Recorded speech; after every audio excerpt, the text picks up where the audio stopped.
नमस्कार, Amar Ujala the bonus में आपका स्वागत है। मैं हूं शुभम शंकधर और आप देखना शुरू कर चुके हैं बोनस पॉइंट, आपका मनपसंद शो। और मेरे साथ स्टूडियो में द बोनस के एडिटर अंशुमान तिवारी जी जुड़ गए हैं। सर, बहुत स्वागत है आपका। धन्यवाद। अंशुमान जी से चर्चा शुरू करें, खबरों पर विश्लेषण शुरू करें, इससे पहले आपको बता दें कि कौन कौन सी खबरों को आज हमने इस शो में शामिल किया है। पहली खबर जो है वो हेलमेट के कुछ नियम बदलने वाले हैं, उससे जुड़ी है। कार स्कूटर वालों के लिए बदलेंगे हेलमेट के नियम। कहां अटक गई 6G की गाड़ी, यह अगली खबर होगी। 6G के आने में विलंब हो सकता है, क्या कारण है, क्यों हो सकता है, 5G की गाड़ी कहां पहुंची, ये सब समझेंगे हम अपनी दूसरी खबर में। तीसरी खबर जो हमारी होगी वो होगी एप्पल क्यों करने जा रहा सॉफ्टवेयर में बड़े बदलाव। जी हां, एप्पल की तरफ से कई बड़े बदलाव किए जा रहे हैं। जितने भी गैजेट्स एप्पल के हैं, चाहे वो मैकबुक हो, चाहे वो आईफोन हो, चाहे वो आईपैड हो, सबके लिए सॉफ्टवेयर बदलेंगे। क्या कुछ बदलेगा ये जानेंगे हम। हल्दीराम की डील के भीतर क्या है। एफएमसीजी के बाजार में एक बड़ी डील हुई हल्दीराम की। हल्दीराम में $10 अरब का निवेश आया। क्या कुछ है इस डील के भीतर, इसकी पड़ताल करेंगे। स्टारलिंक के साथ एयरटेल और जियो ने मिलाया हाथ। दोनों ने साथ साथ हाथ मिलाया, दोनों ने कहा हम साथ साथ हैं। देश में एक ही सेक्टर की दो दिग्गज कंपनियां हाथ मिलाकर अगर एक समझौता कर रही हैं तो यह आसान बात नहीं है। क्या है इसके पीछे, ये समझेंगे। आईटी सेक्टर पर मॉर्गन स्टैनले की रिपोर्ट क्या कहती है। बीते 2 दिन से आईटी इंडेक्स का हाल बुरा है, आईटी शेयरों का हाल बुरा है। इन्फोसिस, टीसीएस, सबके निवेशक ट्रेडर परेशान है कि ये गिरावट रुक क्यों नहीं रही। बाजार के गिरावट में हम गिरे और उसके बाद हमारी अपनी गिरावट हमें नीचे ले जा रही है। क्या कुछ है मॉर्गन स्टैनले की रिपोर्ट में, ये भी जानेंगे। फिलहाल शुरू करते हैं बुलेटिन को। सड़क सुरक्षा को लेकर सरकार एक बड़ा फैसला ले सकती है। अब 2 व्हीलर राइडर्स के लिए नए हेलमेट के नियम लागू होने वाले हैं। खास बात यह है कि अब बच्चों के लिए खास तरीके का हेलमेट पहनना जरूरी होगा। सरकार ने नए हेलमेट स्टैंडर्ड तय कर दिए हैं ताकि सड़क हादसों में चोट लगने का खतरा कम हो। ये नियम 2 व्हीलर चलाने वालों के लिए बेहद अहम है और सड़क सुरक्षा की दृष्टि से ये महत्वपूर्ण हो सकते हैं। सर, किस तरीके के बदलाव आएंगे हेलमेट के डिज़ाइन में, शेप में? आज की पहली खबर और सबसे महत्वपूर्ण खबर है दोपहिया चालकों के लिए। दोपहिया वाहन चालक जो कि भारत में सबसे बड़ी संख्या में है, और आपको पता है कि भारत में दुर्घटनाओं में सबसे बड़ा हिस्सा दोपहिया वाहन दुर्घटनाओं का होता है। मैं आंकड़े चेक कर रहा था, करीब 63,000 एक्सीडेंट अभी 2022 के जो आंकड़े मिले सरकार की तरफ से, उसमें 63,000 एक्सीडेंट थे, जिसमें सबसे बड़ा हिस्सा दोपहिया वाहनों के लिए था। 2-3 बड़े बदलाव होने वाले हैं। पहला बदलाव हो रहा है हेलमेट के डिज़ाइन को लेकर। सरकार ने एक नया स्टैंडर्ड तय किया हेलमेट के डिज़ाइन के लिए। यूरोप से इसकी प्रेरणा ली गई है। यूरोप में दोपहिया वाहनों के लिए जिस तरीके के हेलमेट का इस्तेमाल होता था, लगभग वैसे ही हेलमेट होंगे जो कि आगे तक कवर होंगे, और इसमें वेंटिलेशन के लिए यानी हवा जाने के लिए अंदर प्रॉपर विंडो बनाई जाएगी। मजबूती के नए नियम तय किए गए हैं ताकि लोगों को मिलने वाले हेलमेट नकली और ख़राब ना हो। इसके अलावा हेलमेट लगाने के लिए सवारियों के नए नियम भी आ रहे हैं, जिसमें बच्चों के लिए खास तरीके के हेलमेट लगाए जाएंगे। फेस को एक्सपोज करने वाले, चेहरे को एक्सपोज करने वाले हेलमेट के डिज़ाइन बदले गए हैं। हेलमेट्स को अब चिन तक यानी आपके नीचे चेहरे के पूरे हिस्से तक कवर करने वाले हेलमेट्स के नए मानक तय होंगे, और ये प्रक्रिया आने वाले समय में लागू होगी, जिससे कि दोपहिया वाहनों में अब नए तरीके के हेलमेट लगाकर चलना अनिवार्य होगा, और ऐसा नहीं होने पर चालान होगा। फरवरी में लाइफ इंश्योरेंस कंपनियों के नए बिजनेस प्रीमियम में गिरावट दर्ज की गई है। फरवरी 2024 के मुकाबले इस साल फरवरी के दौरान जीवन बीमा प्रीमियम का न्यू बिजनेस प्रीमियम 11.6% घटा है। जी हां, ये गिरावट मार्केट की मौजूदा स्थितियों और ग्राहकों के बदलते इन्वेस्टमेंट पैटर्न की वजह से हो सकती है। सर, इस गिरावट के पीछे क्या है? ये अच्छी खबर नहीं है बीमा उद्योग के लिए। पहली चीज़ तो गिरावट काफ़ी बड़ी है, 11% की गिरावट है, और इस गिरावट में बड़ा हिस्सा LIC की तरफ से हुआ है। LIC की पॉलिसीज़ का जो न्यू प्रीमियम है उसमें तेज गिरावट आई है। करीब 22% का ड्रॉप या गिरावट LIC ने अपने नए बिजनेस प्रीमियम में दर्ज किया है।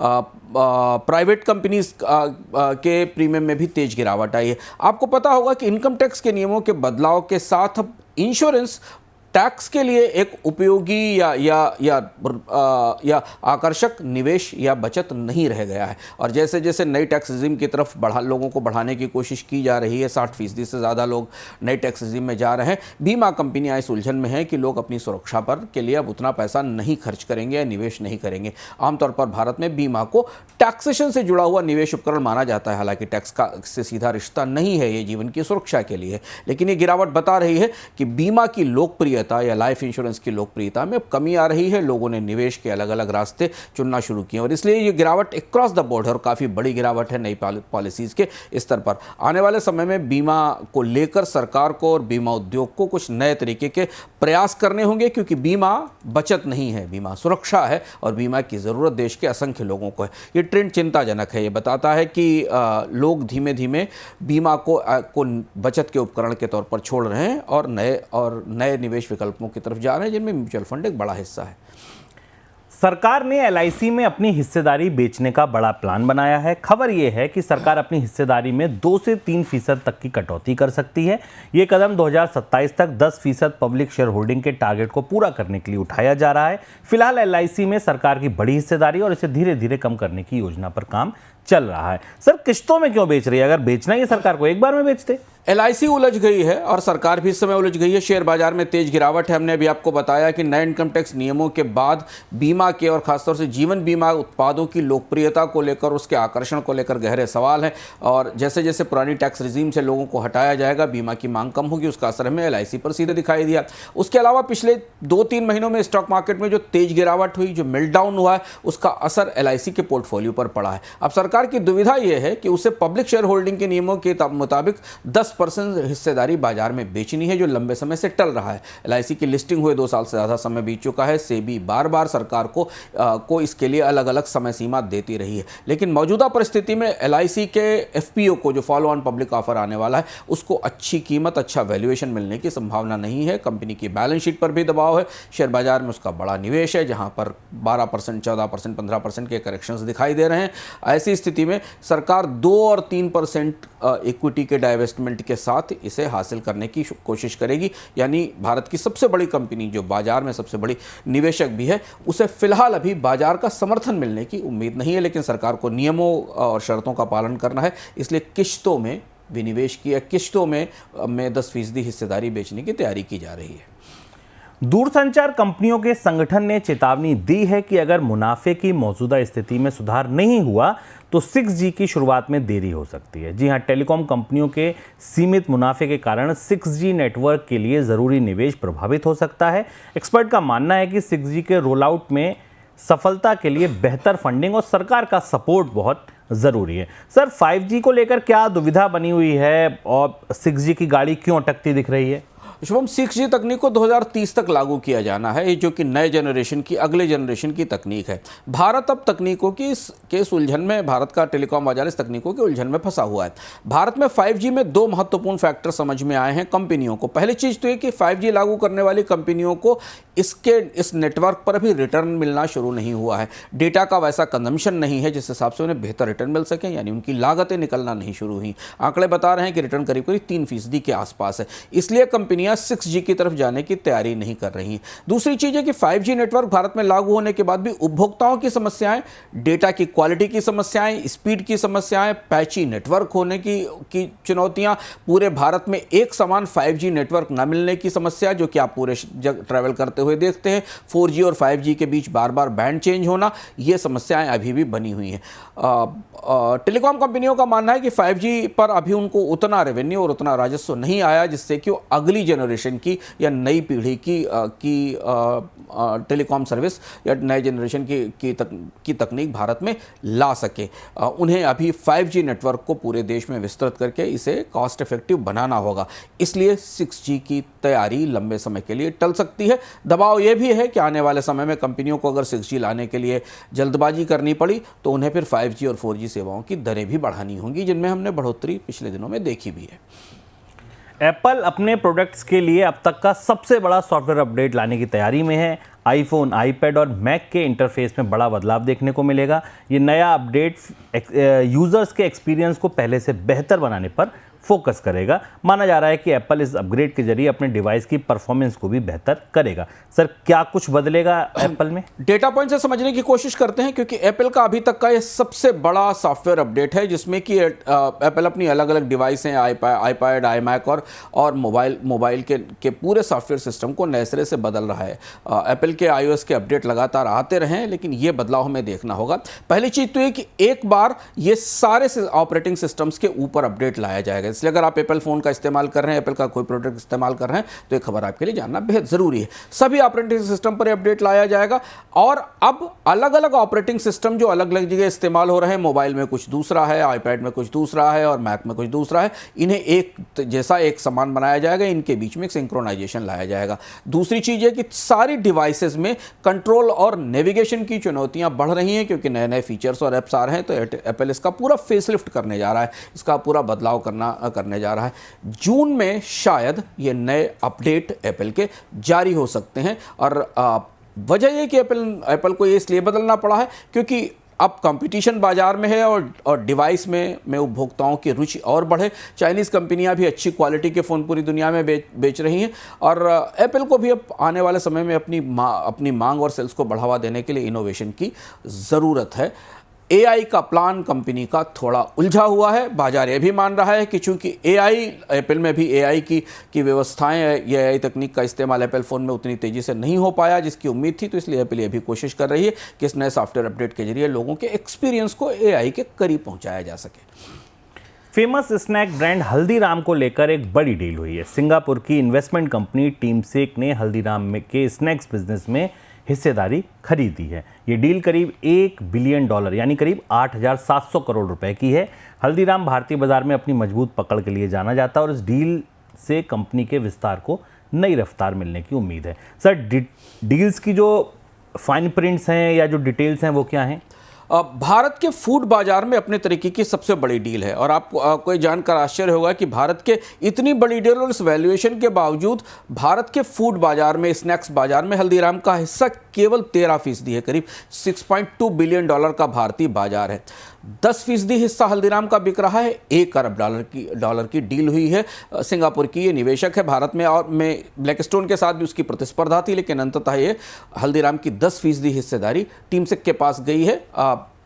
हल्दीराम का वैल्यूएशन चौंकाने वाला है। $10 बिलियन की कंपनी है जो भारत के अलग अलग शहरों में लोगों को खाना, स्नैक्स सप्लाई करती है और छोटी छोटी दुकानों पर लटके हुए स्नैक्स के पाउच से लेकर ऑनलाइन डिलीवरी तक हल्दीराम का पूरा साम्राज्य फैला हुआ है। अल्फावेव कैपिटल और ब्लैकस्टोन भी इसमें इच्छुक थी, पर टीमसेक को इसलिए मौका मिला क्योंकि टीमसेक के पास कंज्यूमर उत्पादों में निवेश का अनुभव है। हल्दीराम की इस बड़ी डील का और भारत के फूड सेक्टर के में संगठित रूप से इस बड़ी डील का काफ़ी बड़ा असर भारत में होने वाला है। माना जा रहा है कि इससे और भी कंपनियां भारत के और कॉम्पिटिटिव ब्रांड्स, क्योंकि भारत में फूड के कई सारे ब्रांड्स और नेटवर्क्स और चेन्स अब उभर कर सामने आई हैं, उनमें नए निवेश की संभावनाएं बनेंगी। इस बात के भी संकेत मिल रहे हैं कि शायद हल्दीराम आने वाले समय में IPO लाने की तैयारी भी कर रहा है और उस IPO की तैयारी में ये डील और इसका वैल्यूएशन कंपनी को मार्केट में बहुत अच्छा प्राइस लेने में मदद करेगा। और अगर हल्दीराम भारतीय बाजार में लिस्टेड होती है तो भारत का अपना होम ग्रोन फूड ब्रांड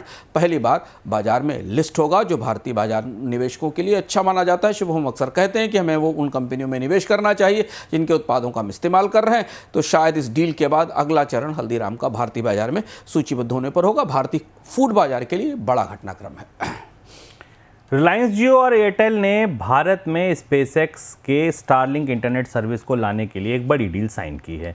इस समझौते के तहत स्टारलिंक के जरिए भारत के दूर दराज इलाकों में हाई स्पीड इंटरनेट सर्विस मुहैया कराई जाएगी। खासतौर पर उन क्षेत्रों में जहां तक फाइबर नेटवर्क पहुंचना मुश्किल है, वहां स्टारलिंक का सैटेलाइट इंटरनेट बड़ी भूमिका निभाएगा। ये डील भारत के डिजिटल कनेक्टिविटी को और मजबूत करने की दिशा में एक खास कदम हो सकता है।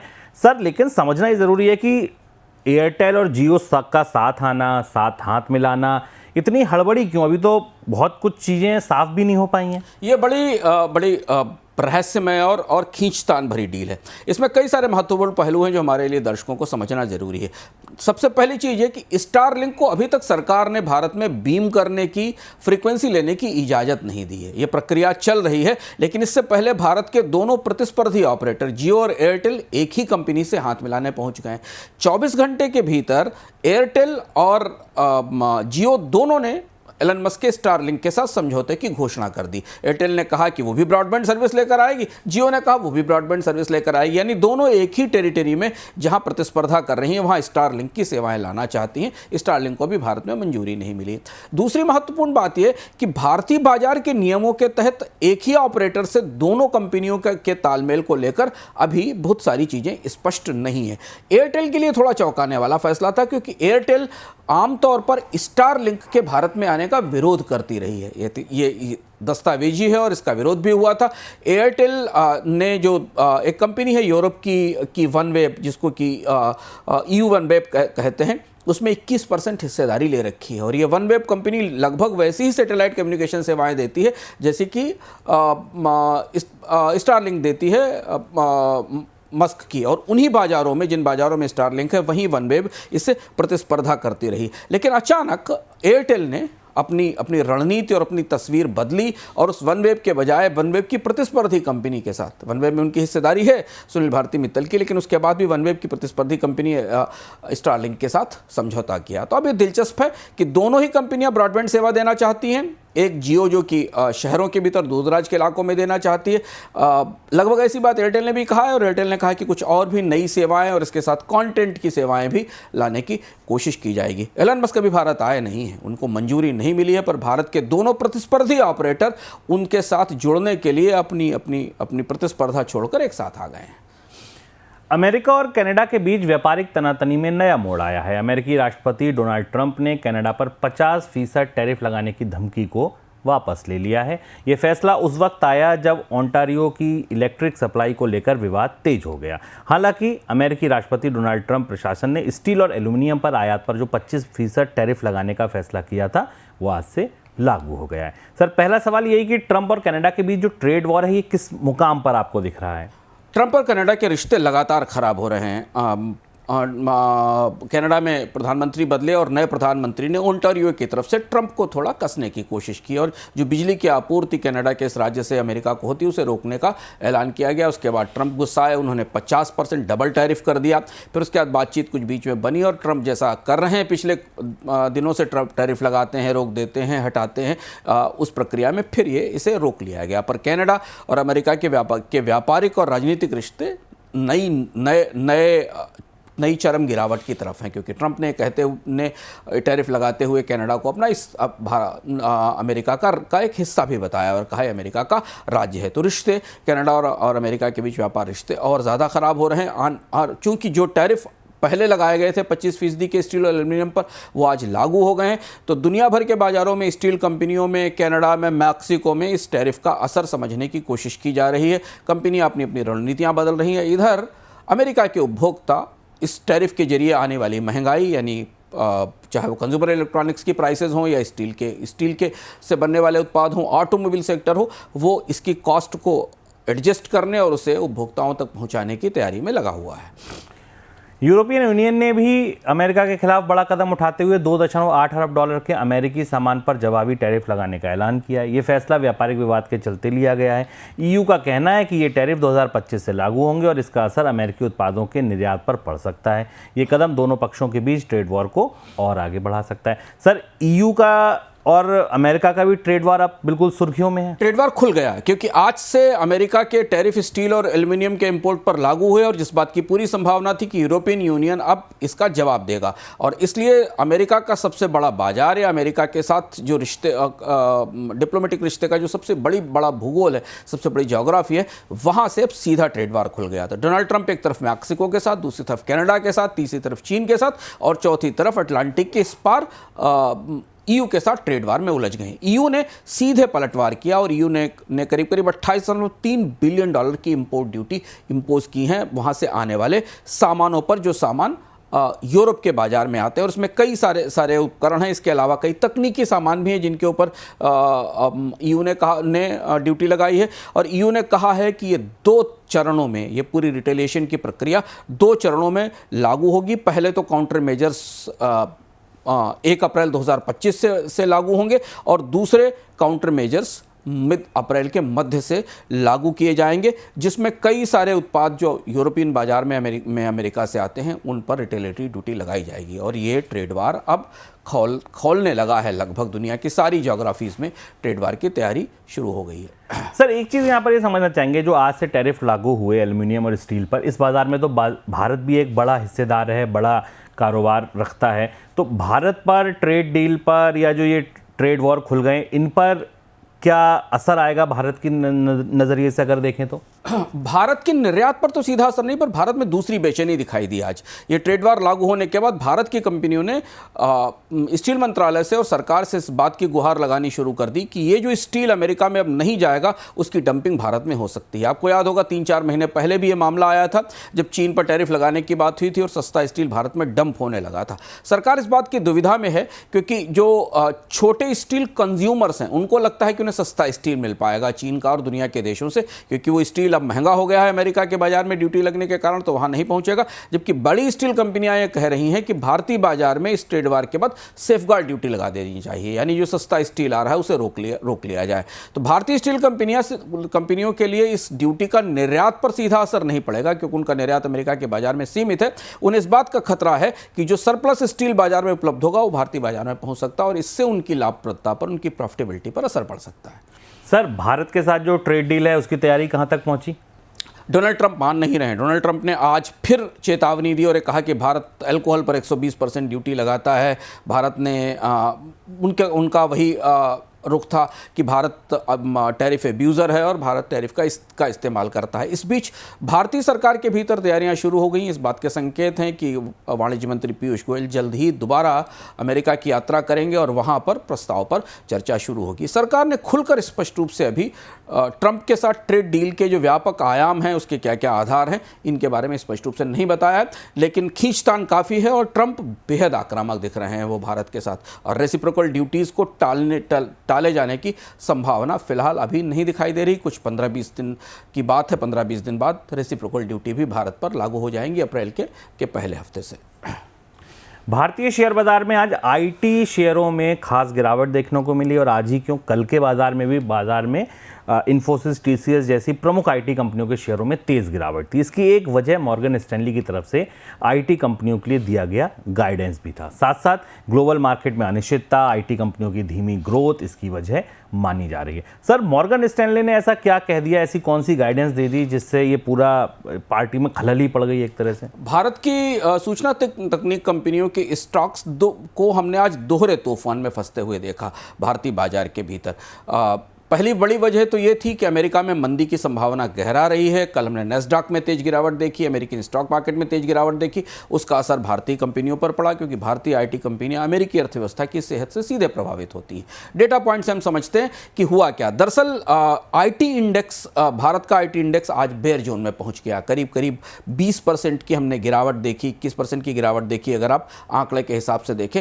Infosys 22%, TCS 25%, Wipro 14%, HCL tech. Bharat का पूरा आईटी क्षेत्र, कभी हाल फिलहाल के वर्षों में हमने ऐसी शुभ उम्मीद नहीं की थी कि आईटी कंपनियों में इतनी तेज गिरावट आएगी जिनका कि बाजार में इतना मजबूत रसूख और दबदबा है। इसकी सबसे बड़ी वजह थी कि एक तो अमेरिका में गिरावट की संभावना और दूसरा मॉर्गन स्टैनली की एक रिपोर्ट आई और मॉर्गन स्टैनली ने क्रॉस द बोर्ड भारत की आईटी सेक्टर को डाउनग्रेड किया और ये कहा कि भारतीय आईटी कंपनियों में अच्छे रिटर्न की संभावना नहीं है। इन्फोसिस पर को ओवरवेट से हटाकर इक्वल वेट कर दिया, नए टारगेट्स दे दिए।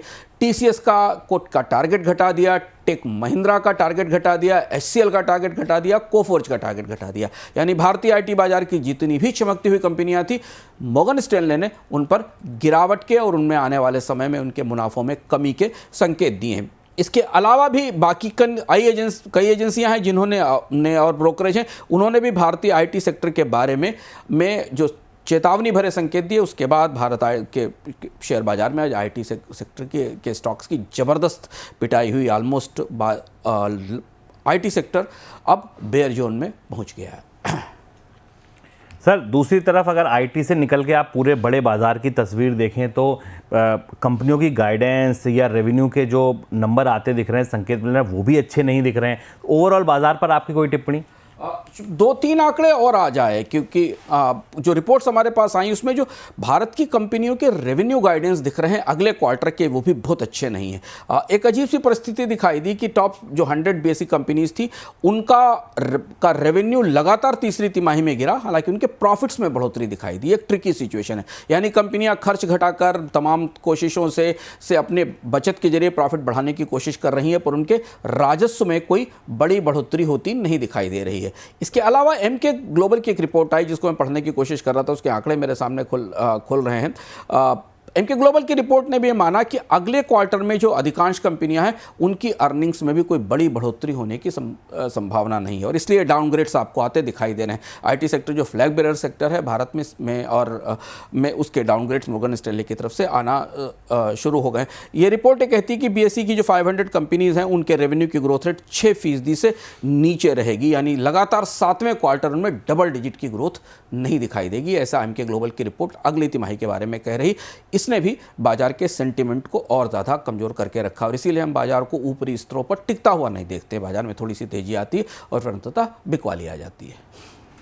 इंडसइंड बैंक भी बाजार में एक शेयर है जो बड़ा चर्चाओं में है। 2-3 दिनों में ही बड़ी गिरावट आ गई। 6 कारोबारी सत्रों की बात करें तो 38% उड़क गया ये शेयर, जिससे कंपनी के मार्केट कैप में भारी गिरावट आई है। इस गिरावट की वजह डेरिवेटिव्स में गलत पोजीशनिंग और बाजार में कमजोर सेंटीमेंट को माना जा रहा है। निवेशकों ने इस तेज गिरावट को लेकर चिंता का माहौल है। एक्सपर्ट ये सलाह दे रहे हैं कि अभी फिलहाल इससे दूर रहें। लेकिन निवेशकों के इतर अगर आप देखिए तो बैंकिंग इंडस्ट्री में रेगुलेटर के मोर्चे पर भी अब ये बैंक निशाने पर है। सर सबसे पहले चलते हैं रेगुलेटर साइड। रिजर्व बैंक अब क्या करेगा या देख रहा है, क्या कोशिश होगी अब रिजर्व बैंक की यहां करने की? शिवम, कल हमने अपनी चर्चाओं में कहा था कि बात निकली है तो अब दूर तलक जाएगी, और जैसे जैसे दस्तावेज या जानकारियां बाहर निकल कर आ रही हैं, रिजर्व बैंक के रेगुलेटरी एक्यूमेंट पर और उसकी क्षमताओं पर भी प्रश्न उठ रहे हैं। और अब ऐसा पता चला है कि रिजर्व बैंक ने तमाम बैंकों के फॉरेक्स हेजिंग और डेरिवेटिव्स की पड़ताल शुरू कर दी है, क्योंकि फॉरेक्स डेरिवेटिव्स में दुनिया भर के सारे बैंक निवेश करते हैं, भारतीय बैंक भी निवेश करते हैं। और ऐसा लग रहा है कि जो काम इंडसइंड बैंक के अंदर हुआ है, यानी इंडसइंड बैंक ने अपने प्रॉफिट को इन्फ्लेट किया और अपने मुनाफे को बढ़ाकर दिखाया जबकि वास्तविक रूप से वो नुकसान था, ऐसा किसी दूसरे बैंक में भी हो सकता है। और बैंकों में इस कंटेजियन की, बैंकों में इस तरीके की समस्याएं इससे पहले भी आती रही हैं कि एक बैंक में जिस तरीके की समस्या दिखती है आमतौर पर वो दूसरे बैंकों में भी होती है, क्योंकि सारे बैंक एक जैसे तौर तरीके पर काम करते हैं। दूसरा, रिजर्व बैंक ने एक चीज पाई जो बेहद आश्चर्यजनक है, जिस पर बाजार को भी आश्चर्य है, नियामकों को भी आश्चर्य होना चाहिए और रिजर्व बैंक को इसकी जवाबदेही तय करनी चाहिए, बताना चाहिए कि इंडसइंड बैंक ने इस नुकसान को छिपाया ही नहीं, प्रोविजनिंग भी नहीं की प्रॉपरली उसकी, और जो प्रोविजनिंग ना होने का असर है कि इंडसइंड बैंक की बैलेंस शीट पर ये असर दिखाई दे रहा है। इंडसइंड बैंक बाजार के प्रमुख स्टॉक्स में था, इसके आधार पर म्यूचुअल फंड्स ने बड़े निवेश कर रखे थे इस स्टॉक्स में। तो ये रॉट या ये जो समस्या है ये अब खुलना शुरू हुई है। बाजार में लोग ज़्यादा सशंकित इस बात को लेकर हैं कि इंडसइंड बैंक की जांच की पड़ताल से कुछ और भी चीजें निकल कर आएंगी।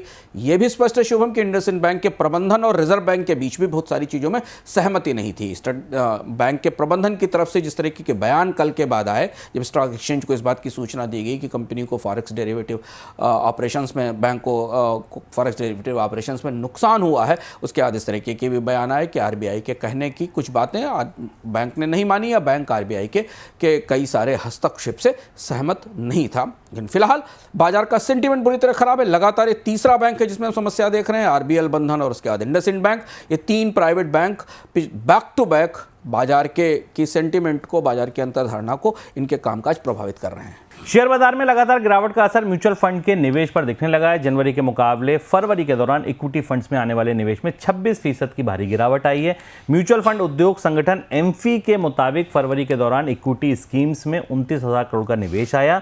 जनवरी में यह आंकड़ा 39,000 करोड़ से ज्यादा का था। निवेश में सबसे ज्यादा गिरावट स्मॉल कैप और मिड कैप फंड्स में दिखी है। सर, ये शेयर बाजार गिरने के साइड इफेक्ट हैं जो सामने आने जाने लगे। हाँ, ये सबसे ज़्यादा चिंताजनक खबर है। और लगातार हम शेयर बाजार में गिरावट की चर्चाओं में आपसे बराबर बता रहे हैं कि भारतीय म्यूचुअल फंड उद्योग और भारतीय म्यूचुअल फंड निवेशकों के लिए पहला मौका है जब वो बाजार की सभी बड़ी कंपनियों को पिटते हुए इतने देख रहे हैं और बाजार में लगातार निरंतर गिरावट देख रहे हैं, और इसका असर उनके सेंटीमेंट पर पड़ रहा है जो दिखने लगा। आंकड़े को भीतर से आप खोलें तो आपको दिखाई देगा कि टोटल जो नेट इनफ्लो हैं वो फरवरी में करीब 79% गिरे हैं, जो कि काफ़ी बड़ी गिरावट है। इक्विटी म्यूचुअल फंड्स के इनफ्लो 26% घट गए हैं।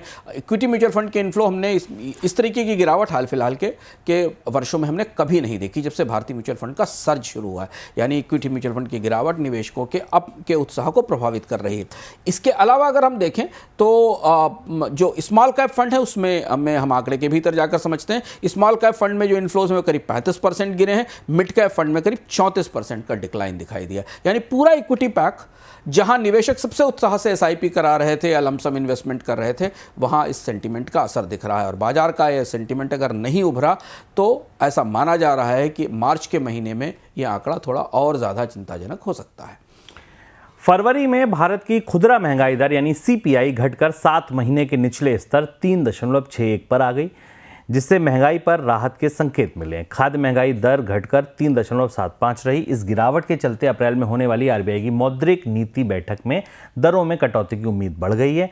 जनवरी में औद्योगिक उत्पादन आईआईपी के भी आंकड़े आए, 5% की बढ़त दर्ज की गई। माइनिंग में 4.4%, मैन्युफैक्चरिंग में 5.5% और बिजली उत्पादन में 2.4% की बढ़ोतरी शामिल है। सर, महंगाई का आंकड़ा आप बताइए, इसके भीतर क्या है? महंगाई का आंकड़ा लंबे समय बाद 4% से नीचे आया इस महीने का, और ये रिजर्व बैंक के लिए राहत की बात हो सकती है। उम्मीद ये भी लगाई जा सकती है कि शायद रिजर्व बैंक ब्याज दरों में कमी करेगा। हालांकि आंकड़े को भीतर से देखने पर तस्वीर थोड़ी मिली जुली दिखाई देती है। खुदरा महंगाई में इतनी तेज गिरावट, हालांकि वास्तविक बाजार में खुदरा महंगाई का तापमान कुछ दूसरा ही। इतनी तेज गिरावट हमें सब्जियों की कीमतों में कमी के कारण दिखाई दी, और इसके अलावा स्पाइसेस की कीमतों में गिरावट के कारण दिखाई दी। लेकिन अगर आंकड़े भीतर से देखें शुभम, तो ऑयल और फैट्स की तिलहन और की महंगाई 16% से ऊपर बनी हुई है, 16.36% है। फ्रूट्स की महंगाई करीब 15% के से आसपास बनी हुई, तो डबल डिजिट में ये दो महंगाई दरें हमें दिखाई दे रही। अनाज की महंगाई 6% के आसपास किससे ऊपर बनी हुई है। हालांकि रबी की फसल आने वाली है और कल ही रबी उत्पादन के अनुमान सरकार की तरफ से दिए गए हैं, उनके हिसाब से रबी का रिकॉर्ड उत्पादन होने की संभावना है। तो यहाँ एक राहत की एक और गुंजाइश है। यहाँ एक क्वेश्चन है कि शायद रबी की फसल आने के बाद अनाज की महंगाई में थोड़ी हमें कमी दिखाई देगी। लेकिन इसके अलावा बाकी जो क्षेत्र हैं उनमें महंगाई दर अब संतुलित स्थिति में दिख रही है। रिजर्व बैंक इसे स्थायी गिरावट मानेगा या उस आने वाले समय में इसके लिए इंतजार करेगा, हमें ये देखना होगा। खासतौर से रुपए की कमजोरी के बाद कंपनियों को ने मैन्युफैक्चर प्रोडक्ट्स की कीमतें बढ़ाई हैं या वो बढ़ाने की तैयारी कर रही हैं, इसका असर आने वाले समय में दिखेगा। मानसून अगला बड़ा फैक्टर होने वाला है जो भारत के खाद्य अर्थव्यवस्था पर और महंगाई को प्रभावित करता है।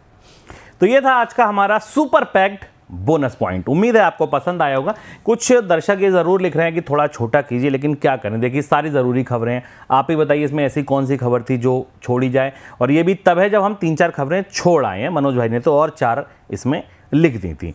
कल आऊँगा फिर से नया शो लेकर, खूब सारी खबरें लेकर, उनका विश्लेषण लेकर। तब तक के लिए दीजिए मुझे और अंशुमान जी को इजाज़त। नमस्कार।